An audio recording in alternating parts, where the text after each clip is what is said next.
Hello बच्चों, चलिए प्रश्न को समझ लेते हैं।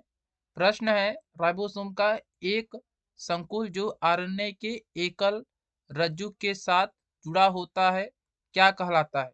पहला विकल्प है पॉलीमर, दूसरा विकल्प है पॉलीपेप्टाइड, तीसरा विकल्प है ओकाजाकी खंड और आखिरी विकल्प है पॉलीसोम। चलिए इस प्रश्न की मुख्य अवधारणा को समझ लेते हैं।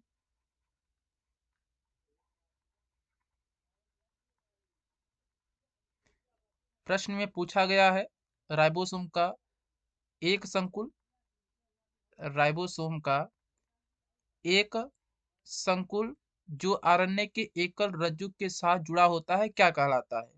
तो राइबोसोम का एक संकुल जो आरएनए से जुड़ा होता है, आरएनए एमआरएनए से जुड़ा होता है।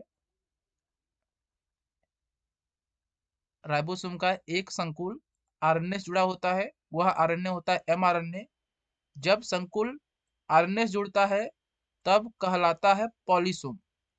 पॉलीसोम कहलाता है और ये पॉलीसोम प्रोटीन संश्लेषण में सहायक होता है।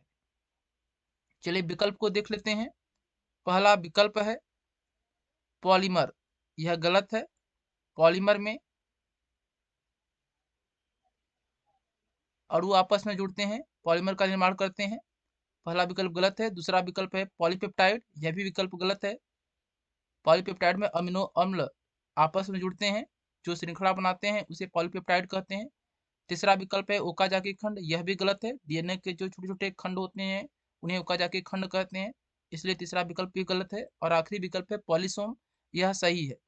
राइबोसोम का एक संकुल जो आरएनए के साथ एकल रज्जु के साथ जुड़ा होता है उसे पॉलीसोम कहते हैं।